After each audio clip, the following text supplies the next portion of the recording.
Warning. The following episode contains spoilers for the film Escape Room, as well as improvised uterine devices.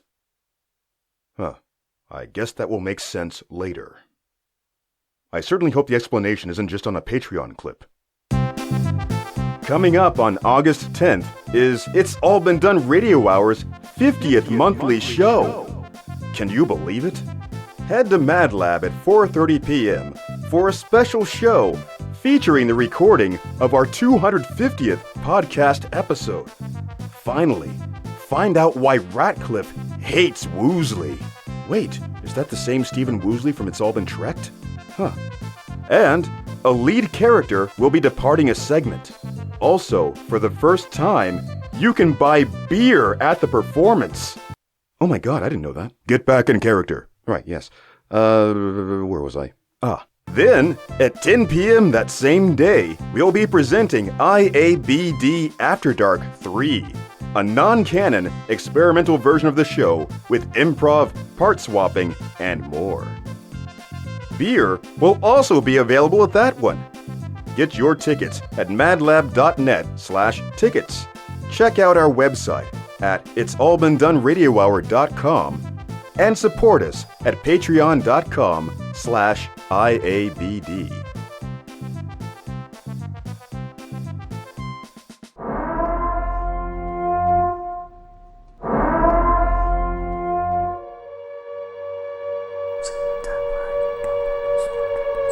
Welcome to Marianne's Macabre Review.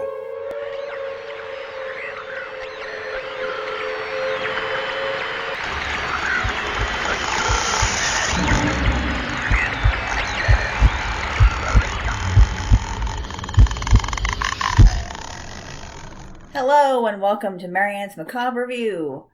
We are here today to talk about Escape Room, better known as. And we have with us today Jessica, Keith, and myself.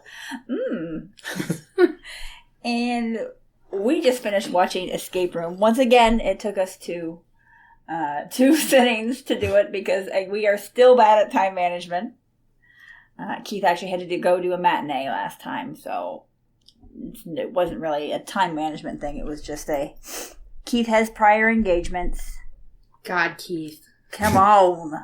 We watch Escape Room. Jessica, want to give us a synopsis? Sure. We meet only 3 of the 6 characters who are in the escape room. Learn a little bit about their lives. They're all given a mysterious Hellraiser-esque box. That's like, hey, problem number 1 there. Yeah.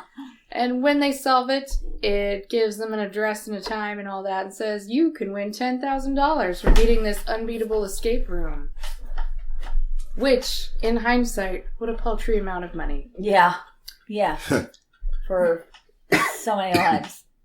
Yeah. So they go to this escape room that they think is totally normal, but it isn't. Yep. Sigh. So, general thoughts. What did we think?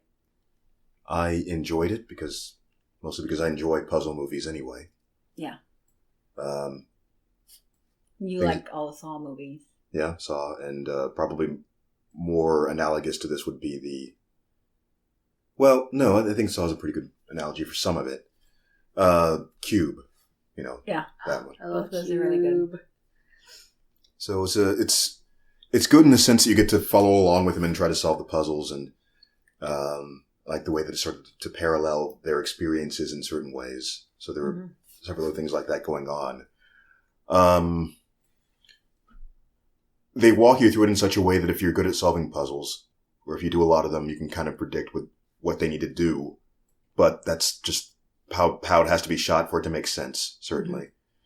My complaint toward the end, of course, was they started, kind of bullying their way through it, but we can save that for later. I enjoyed it, but as far as like an escape room, it wasn't a very good escape room. There was only one puzzle in each room. Yeah. So I was like, that's not how they work. Yeah. Well, if you think But if you think of it all as one chain, I mean, there are multiple puzzles in that sense. I mean, that'd be cool to go in an escape room that's multi-room. Yeah. But to just have one puzzle per room, I don't know. So they would have 6 total. Mm-hmm. It was linear, yes. So I mean, if we went the escape room, what we did for my birthday, we had at least 10 different puzzles. Mhm. And they all led to the next thing. It wasn't just one room next, one room next. I mean, I think I'd be a little disappointed if I did an escape room and I had 6 puzzles. And that's it. Even if my life was on the line. it's like, what? That's it? Yeah. So, let's see. I enjoyed it a lot. I liked it. I thought it was a very enjoyable movie. There were parts that were frustrating. Yes. Jumping to conclusions is what I felt like some of the people were doing. Like, this is how we need to solve this puzzle. Jump. How would you look for some more contact clues before you... Touch things. Start- Especially since... Sorry. Yeah. You finish. No, you go. I was going to say, especially since the first time they did that, it didn't work out. Yeah. So you should think next time, maybe I should look before I touch. Yeah. So, what did we like about the movie? You said you were going to be the greatest defender of this movie, so let's hear it. You want me to say bad things first, so then you can say good things? No, I thought you were going to want you ahead with your good things. Okay. I'm the host, but okay. I liked all the acting was good. There's one person that I didn't like, and he ended up surviving, which was very frustrating. Mm. Actually, no. There were 2 people I didn't like. The rich guy, the tousled-haired guy that has a doppelganger. That was at the beginning of the movie also. Sigh. His exact twin went through the exact same puzzle he did at the beginning of the movie. You want to tell him why we think that? Why you... I don't really want to. How that came up? Okay, so first of all, when we watched the first half of this movie, it was like last week. Sunday. It was almost right. It's so, Friday. like 5 days ago. I've been sick all week, too. Okay. I don't feel like that is... relevant. Fine. Right. Your mental capabilities are fine. So it turns out that the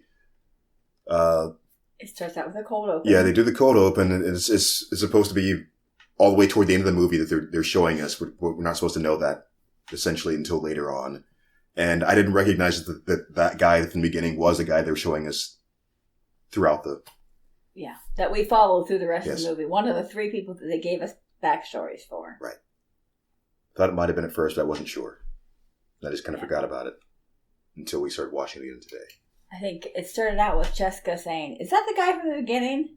Yeah. And I said yes, and Keith said no. And I was like, I'm pretty sure. Pretty sure. But anyway. Yeah. I like the acting. I thought the set design was good. Yeah. Oh, yeah, that was Like, very it cool. all looked really cool. Mhm. I liked getting a little bit of backstory about people, but then you didn't get any for half of the characters. Yeah, So it they was were like, here, let's read their charts really quick. Yeah, there's only one survivor for that IED. Yeah. Well, as I Check for Patreon for that clip. expected at the beginning, the reason why they wouldn't want to show backstories for every single person is you want to be able to discover some of the puzzle as you go along with, from the perspective of the people that are what. Keep talking. Okay. I will say it after you finish your sentence. Okay, I mean, and so I think would have given away too quickly what the pattern was of what they were doing, and they sort of slowly revealed some of those details through flashbacks. So you find out that the beginning, well, first of all, they hinted during the first puzzle that involved fire that Marianne's favorite character, Deborah Ann Wall, was very uncomfortable and seemed to be traumatized in some way that By fire. Yeah, that fire was there. We got to see a little burn on her back. And later on, you find out that it is because of the IED. Yes. So they shared with us some people's backstory, but other people they didn't.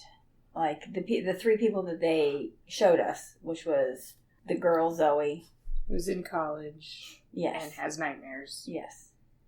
They showed it. They showed the driver of the car, the scraggly haired guy. I just look this up and get the names. He was like a grocery clerk in a small convenience store. His name was Ben, right? Maybe. Yeah. But they didn't tell us, like, what his trauma was. It was just that They showed him driving a car while singing Rudolph the Red-Nosed Reindeer. That was with later. all of his friends. Yeah, later. That was later. When he had to figure out the Rudolph puzzle. Oh, yeah. But, so, they showed him there. They showed that. And then they showed the rich guys. Right, so I'm just... backstory is probably too strong a word for what they were doing. They're really just giving us introductions to these people. Yeah. It was and just... a few of them. Yeah, it was like in Suicide Squad, where they introduce half the characters and the rest they don't. And I'm like, what? Yeah. Why'd you introduce any of them? Mm-hmm. What was the point? Inconsistency. Gotcha. That I didn't like. But as we were getting to the Rudolph room, for example, that was I liked that tie-in to where it was obvious that somebody was putting enough thought into these rooms that not only were they very elaborately designed, but they were patterned after these people's personal traumas and with very specific details about them. Yeah, I guess you wouldn't catch on if you only saw that it was like your trauma. Mm. But like, we're all freezing to death and there's one coat. That's real fucking specific. Like, you think someone would be like, hey, so now that we're all on the same page that they're trying to murder us, I've been noticing something weird. Specifically, I've already lived through this. Yeah. Anyone else having weird deja vu going on? Yeah. So, Zoe, Ben, Jason is the rich guy. Mike was the trucker guy. Amanda was the Deborah Ann Wool. Danny was the one that was the game that played all the games and stuff. Yeah. The guy who was super excited to be there. Yeah. And then he didn't even do anything. He had no backstory ever. We had no backstory at all other than being a nerd. Well, yeah. He went on at length with them in the beginning about his escape room background. Yeah. What was I going to say? Right. So the first few puzzles, I think one of the reasons why they might have chosen those people is because they would have been too ashamed to mention it. You know, the rich guy probably killed the guy for the coat. He did. Maybe. We don't know. Were you watching the same movie I did? That whole scene where, like, admit it, you killed a guy. They implied it. Did you see the video? He also straight up murdered Mike. I don't know if you saw that. He murdered Mike. To be fair, I was distracted then. Okay. I was trying to solve the Wu-Tan Yu anagram, but I made this mistake of including DR for doctor with it. So I had a feeling that it would be something like that, though. And it was, eventually. Yeah. What was I saying? Oh, yeah. So, yeah, the drunk driver, scraggly guy, as you were calling him, certainly wouldn't have been like, hey, this is a lot like that time I killed all those people. And Michael Caine, which is what we thought it was. But it was not Michael Caine. The game master at the end. No, I thought it was Mike. Dead Mike. Oh, dead Mike. Oh, I thought it was Michael Caine. The trucker from behind. You thought. Yeah. I was like, oh my God, Mike. Reveal. Yeah. This whole time. I was holding on to that sort of. That's one of the things you can't help but do for things like this. You're expecting that to be the twist. Eventually, is one of the people playing along was the game master, or the person they saw at the front desk was the game master, and it turns out to be no. It's not that thing. It's the other thing where you have a network of highly connected people just watching this anyway. So fucking rich people. Yeah, yep. They can just have hundreds of people thrown at this. So they're just people picking up a check like, yeah, here's your stuff. I'm going to get out of here. It It's funny because with the whole, like, lone survivor thing, what kept going through my head was, they call me Mr. Glass. Yeah. Like, I just kept thinking of Unbreakable. Mhm. Like, Yep. I'm trying to find a superhero. Yeah. Very true. What did you like about it? I liked how, for the most part, they worked together. Mhm. And they, like, didn't leave each other behind when they could help it. Yeah. The ice scene where I got frustrated, where he throws the lighter down on the ground, which causes the one guy to die, actually. So. Yeah. Yeah, but I mean, it's still an accident. Like, I wouldn't be surprised, since we know that they had traps set Yeah. to blow up the ice, if they were like, fuck this guy. It's time. Yeah. So I liked it. I really liked the puzzles. I liked the characters. Yeah, it was really the last room that we saw at the beginning Mm-hmm. was the most like an actual escape room. Yeah. Yeah. Where he's There like, was so I much need this stuff in code. there. I need this. Duh, duh. And I guess like having only one person and not Yeah, a team of people. 6 people, you're like, I gotta do all of these things. But that was more like an actual escape room with Yeah. like, look at this, then look at this, then look at this thing. Yeah, I like that a lot. Look what they're pointing at. Mm. Yeah. I guess the fireplace room was pretty good too. Well, not the fireplace, but you know what I'm saying. The opening one with the the waiting room and having to fill the glasses, and Yeah, the oven room. that's, I think, Yeah. a very comparable thing too. And I was like, guys, you have all these magazines that you can just set on top of the glasses. Yeah, I Yeah. was Like, you don't have to fill it with water. Just put stuff I on wondered the about glasses. that too. That was driving me batty. There were a few scenes where I was like, guys, please think this through. Like, I feel like there was a bunch of stuff, like, in that shack in the freezing room. Mhm. I feel like there was something heavy or something that they could have taken with them. Yeah.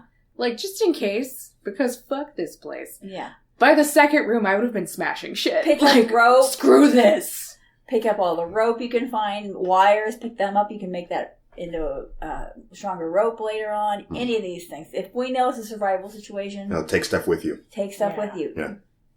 Purge the room of all its useful items before you go into the next room. Yeah, or just destroy things. Like, If I can't use it, when no one things else are can. trying to kill you, done, I'm destroying their room. So When Zoe just got pissed and started smashing things, I was like, yep, I was, fair. Keith, you were disappointed by that. that felt like it seemed out of character, kind of irrational. I would think that she would want to follow the rules and figure out the clue to get out or whatever, but just, I think it turned out that maybe she had the right idea in the sense that she was, Survived. yeah, looking at the bigger picture behind what was happening. It wasn't about trying to solve the puzzle. So let's talk about what we didn't like Okay. about the movie.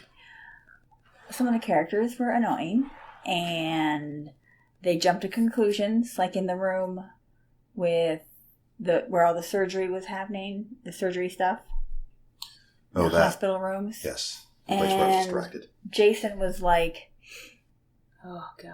we need to put it's they spelled out EKG in sign language, and so the guy assumed you needed to go, Jason wrongly assumed that they needed to go higher, higher, higher. Which, why?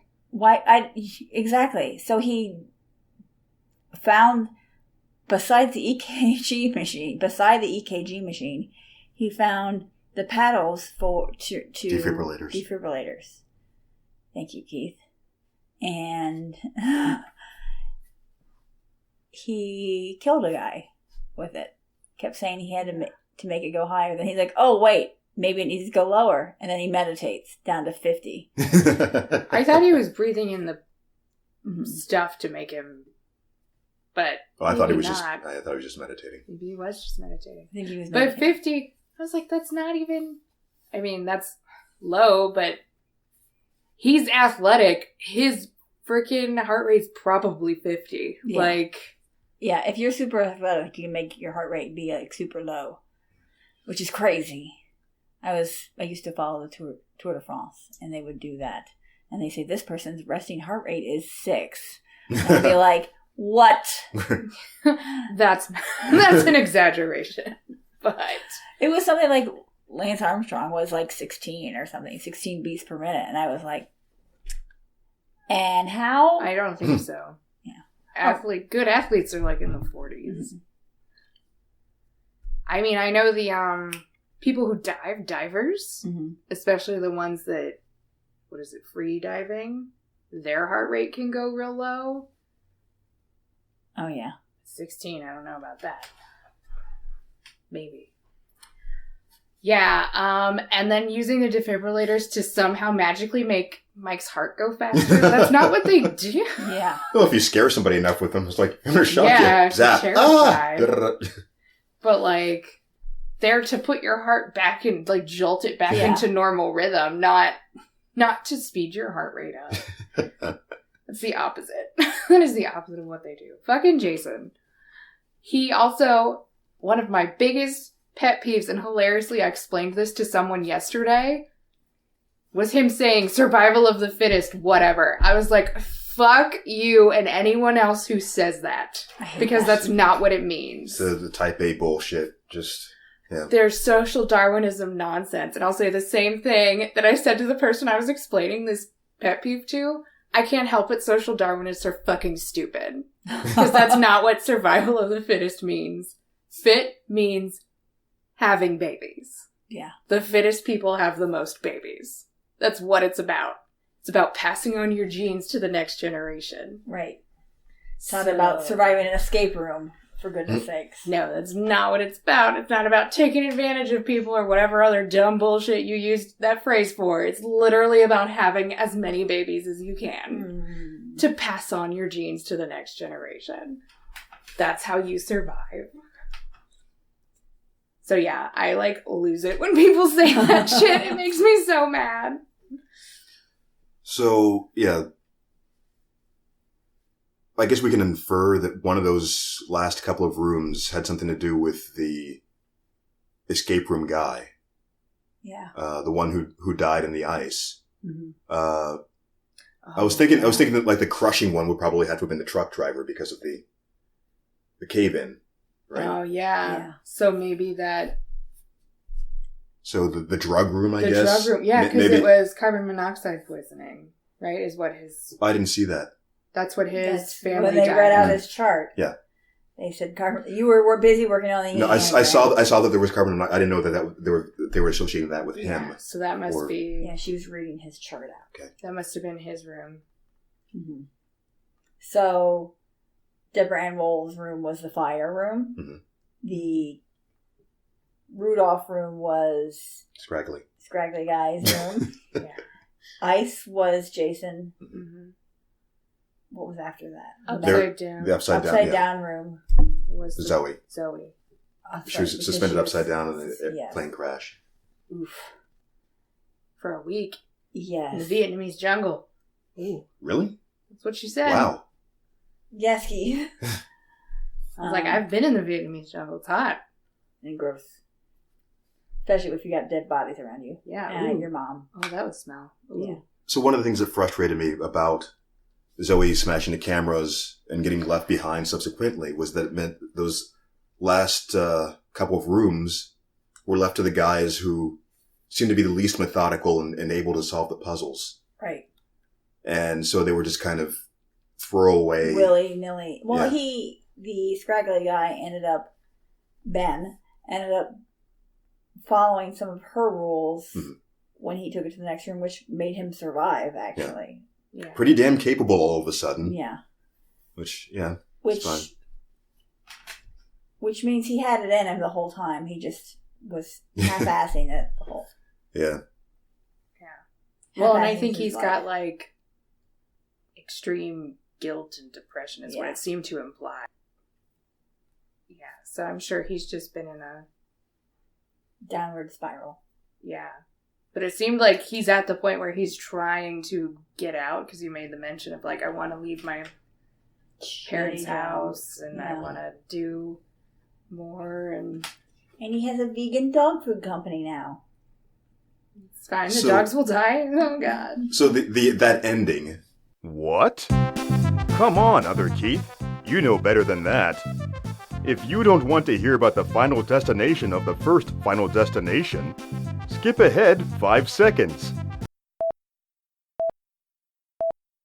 Or at least that scene where they were starting to, it reminded me a lot of Final Destination, the first one. Yes. Where the two of the survivors met up in Paris in that outdoor cafe. They're kind of talking about, oh, what's been going on and so forth. And then they're still in it somehow, the whole thing. Or like... Jessica is attempting to spoil the end of Belko experiment. Better go back to the drawing board. If you want to stick to your own hypothesis, skip ahead 10 seconds. Did you see the Belko experiment? Yes. So where, like, it ends and he's the survivor, and then it turns out they're planning another one with all the survivors. I looked up the IMDb for it, and it says there's an alternate ending to the film in which Zoe receives a clue hidden in the Sudoku magazine that leads her back to her professor's classroom. Once there, she discovers a check from Minos for $10,000 hidden in a compartment where her classroom seat is. She destroys it, but underneath it is her dead mother's compass. A camera and microphone device rise from the professor's podium, and a distorted voice speaks to her. As the classroom door shuts. A distorted voice. Yes, a distorted voice speaks to the classroom, shuts the door, telling her a new game has started and she has 90 minutes. Ooh. I was expecting, first off, why would the cops bring you back to the fucking building? They just show you pictures of it in the police station. I was like, don't fucking go with them. Don't trust this cop. Rich people are behind this. Rich people own cops. Don't do it. One of my questions for you, the discussion since we got to that then is, what would you have tried to do after you got out? Would you have even gone to the police? Shit, I don't know. I'd have to seriously consider it because with all the conspiracy shit that's going on with rich people, nothing ever happens to them. Yeah. How many times has Epstein been accused and he went to luxury jail? Whatever. Rich people don't operate the same way that we do. So I would seriously consider if I wanted to go to the cops. Yeah. But... Well, not only that, but just, yeah. You'd almost have to, though, because what if they come after you? Yeah. It's like, let's just have a record. Yeah. So, it says numerous intricate deleted scenes were shot, but cut. Damn. Which is very annoying. I always hate it when they do this. They might be in here. Involves a team of 5 Latin soccer players and their coaches attempting the oven room to escape. Only to make too many blunt attempts at breaking the game and resulting in their death. Other scenes include Ben buying liquor, scraggly guy, for people who have forgotten, an extended cut of Zoe returning to the scene of the crime with the police. I can see why they would cut that. Yeah. And then extended cuts of the various players trying to solve their initial black puzzle box. Yeah. That also didn't need to be done. I mean... I feel like the montage was fine. Yeah, I think that montage was fine. But I think they mean the characters that had no backstory. Yeah. Also trying to solve their puzzle box. My problem with that is it did seem very much like the puzzle boxes were just set to all open at the same time regardless of what they were doing with it. Right. I thought a hell demon would come out. Yeah, I mean... Like Pinhead. Do they not have Hellraiser in their world? Yeah, I'd have been like, no. I'd be like... I've seen that movie. I'd be like... His skin rips off. Just throw it as far as I can. Be like, thank you. No. Yeah. Take it back. Gonna go to a shady place, invitation only escape room? I don't think so. $10,000. That sounds like murder. Yeah. Sounds like I'm gonna die. I mean, it wasn't even like $100,000 or $1 million. It was like, here's $10,000. So you... What? In real life right now, if somebody offered me $10,000 to go to an escape room... To die?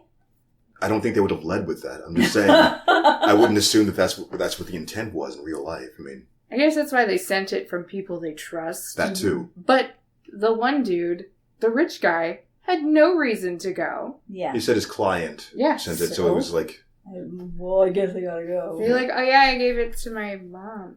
And he's probably one of the rich dudes. Betcha he lost him money or something. And he's one of the rich guys who's like, fuck this guy. Yup. I signed him up on purpose. Mm-hmm. Boom. I think I was skeptical about the premise of them having to, there being a winner anyway. That didn't seem to make much sense. Yeah. That's not how escape rooms should work. And how would you decide who won? Other than people just dying. It wasn't like whoever survives gets to down. That's what I thought it was. They didn't say that. They just said like whoever gets through it wins or something, and they didn't really make it sound like people were going to drop off and die. I think they would have. I don't know. It was vague, and that was kind of odd that people weren't. Which is why it was actually a pleasant surprise that they were working together through most of it. Mm-hmm. Yes. Yeah, I was glad they did. And like they tried to save Danny when he fell on the ice. Like they tried. Mm-hmm. They were like hitting the ice and was going to shit. jump back into the water, and she's like, no, you can't. The current will take you. Like, yeah, Jason's one good thing he did. Yeah. Although he did jump down and save Zoe, so he wasn't all terrible. Yeah, you're right. I take that back. He was okay. Although it could be argued that he needed these people to survive. Yeah. And he knew wasn't it. Smart enough. He did say that before he jumped down there, like, I need your brain. Yes, I thought that was cute.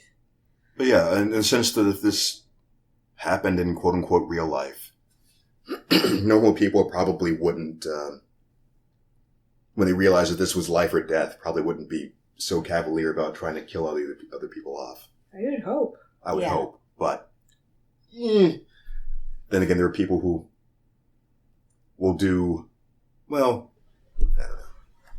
It makes more sense to work together because you have more of a chance of surviving. Yeah. If you have more brains working on the puzzles. Also, why kill anyone unnecessarily? I was sad about, I keep wanting to call her Karen. No. That's not her name in this. Amanda, yes. Right, that yes. one was the saddest. That one made me like go, oh. Yeah, because she like purposely threw the door handle to them. Mm-hmm. That reminds me of what I would have tried to do to solve that puzzle. I think you might have heard me say it. So they had the phone receiver dangling down, and it was alternating when the music would start and stop and drop out a fourth section with the modem sound. I don't know why they didn't get that. Yeah, so you just unhook the phone receiver, perhaps, so it would stop triggering. Then you wouldn't have a warning. Well, I mean, I think that was the trigger, the sound that was playing to something to stop the music and to start the... So I think there was a place where you could have stopped it from alternating. Maybe. But you're right, that could also just be... Yank it out and it's just like, when you're alone, I'm making you alone. Just piss it off. Like, damn it. Downtown. Yeah, him making fun of the music was like, whoa, whoa, whoa. Excuse you. This is a classic. What did he say to make fun of it? Oh, he was like, this is terrible elevator music. Can we make this music stop? I was like, you've only been in here 5 minutes. I think the idea was the music was very loud. Yeah. But either way. Or maybe it was just coming about the sound of the phone thing. That had to be very loud piercing. Had to be very loud to reach whatever receiver was in there. Mm-hmm. Yeah, she's like, oh no. And then before Amanda dropped, she's like, it's okay.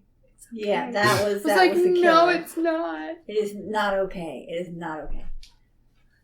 But thank you. Yeah, So, I liked her. There were 2 funny lines in it for me. Yeah. One, of course, was make sure he's dead. Before she even finishes the sentence, it's like double tap. Yeah. Make sure he's dead. Cute. And, it's hurtful when you call someone a psychopath. Yeah, like, get fucked. Dude, what even makes you... What? Sir. Sir. How dare you? I just loved Jessica's reaction to that moment, to that scene. For context, that was the guy at the end who seemed to be the architect, but could be anybody, really. Yeah. I guess. He said he was the game master, but Did he say he was? The game master, yeah. All right. That's why the rich people were able to add their names so quickly. The picture, you're like, how did she add the picture to it? It's like, she didn't add the picture to it. The someone rich people else watching. Because there was that camera in his room, too. Mm-hmm. But I'm just saying, was he really...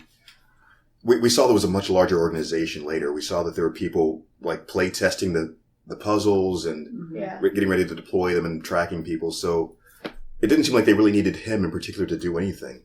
So was he a designer, or was he just a guy at the end to do the enforcement? He's probably just one of those people. Yeah. Who's involved, and he was sent there to watch over that one. Okay, so maybe a game master in that sense. He was just sort of like the manager of the... All right. But I think he helps design puzzles because he was talking about how difficult it is to keep these rich fucks entertained. He's like, rah. We had savants. But yeah, and then he's like, whoa. Calling me a psychopath is hurtful. Sir. I love that. Sir. Yeah. Yeah. She's like, oh yeah, fuck me, right? God, you've just murdered all of my brand new friends. But I'm the asshole for calling you a psychopath. No. But good acting on his part. People who can, like, play whack jobs and commit 100%. I'm always like, good job spouting that bullshit. Yeah. So, let's do our rating. I don't know, what should we do for this? Entertainment and what? There wasn't really any horror. It was just anxiousness, feeling... Yeah. Once we saw that they actually were going to be willing to kill some of the people off. Feeling of tension. Yeah. Like that, the Upside Down room was pretty... That was a good room. I'd say, that was the scary. most tense. Especially when she was climbing. Yeah. And I was like, oh god, I'm already dead. I am already dead. Could not do that. I think that's a I think I might have mentioned that even in what was the last one we did, the Bad Samaritan thing. It doesn't have to necessarily be about being grossed out or scared that someone's going to get stabbed or something. It is being in a position where you know, like, what would I have to do in that situation if I'm going to have to climb across a ceiling to save my life? Die. Yeah. Rich people, please don't get any ideas, alright? That's all I'm saying. So, what would we rate this? Keith, do you feel like you know enough to... For entertainment, I'm probably at about a 9. That was, as I said, I'm a sucker for the puzzle movies. Regardless of how, I mean, I feel like these things are going to get picked on for one reason or another. What's going to get picked on? No, I mean, this type of genre, like Saw and other things like that, too. People have their favorite types of things. Gets picked on. So, whatever. It's what I enjoy, so. Let me look and see what your IMDb score was for this, so we can compare. 6.4, so a little bit above average. Which IMDb is of the masses, so a lot of people were probably up high and a lot of people were middle of the road. Jessica, or do you want to do your intentions? Yeah, whatever. I mean, that's probably a 5 or 6, and bumped up for the ice, being under the ice, and then the having the heights and so forth.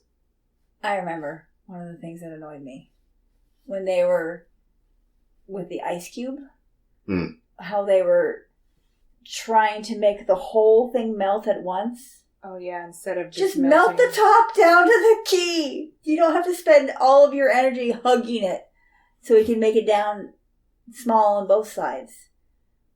Breathe on it. Anything that will. Gosh, when I was like, why are they hugging it?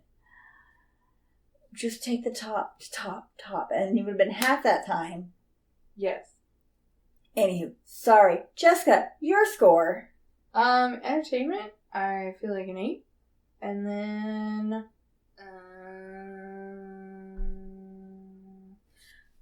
tension?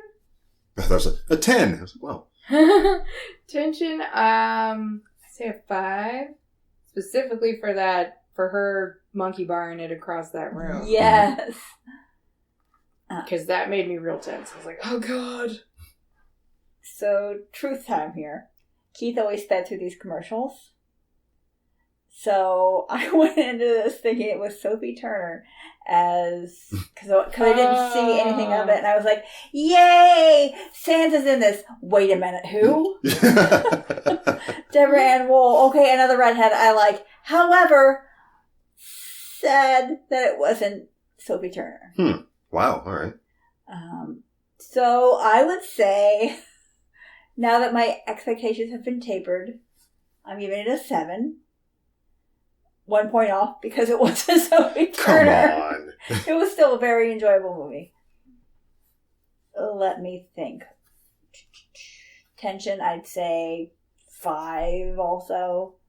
Just because of the monkey bars and the ice scene. That's always kind of... Just having to be cold for any of that would have been having to... The ice, or having to melt with your hands and so on. All those things. Okay, so I think that's all we have. So we'll see you all next time. Bye. Bye. Vroom. Reynoldsburg Racing League taking an early start. Oh, man. It's All Been Done presents. Who's got the time? What? Sir.